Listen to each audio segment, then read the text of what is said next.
in solidarity across the African countries, we must come up and seek alternatives to the rating agencies like the Standard & Poor's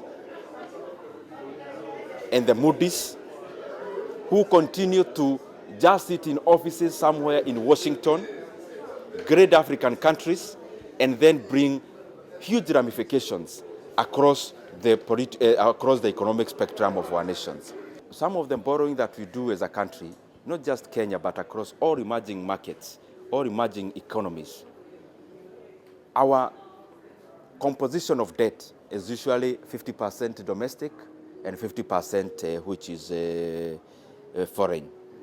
Out of this foreign debt, majority of it is dollar denominated. We borrow in dollars. So what happens is that when there is an effect around the dollar, probably caused by the US themselves, then there is a huge ramification on the amount of debt we end up paying. Let me give you an example.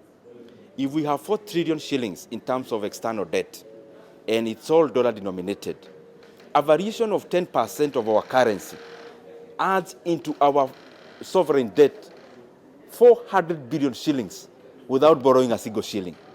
We cannot continue to bury our face in the sand. These are very critical issues that, yes, as we borrow in this foreign currency, we must find alternatives to this foreign currency, because the string can always be pulled and then our economies get affected. Secondly, we must find an alternative in rating agencies. Rating agencies, and especially Moody's and S&P, they continue to be in post offices in Washington, D.C., then they release some circulars across and affecting our economies. They don't know how our economies are. They have never been to Kenya, some of them. Then their variation or their whatever they put on their papers have great ramifications on how our economies move forward.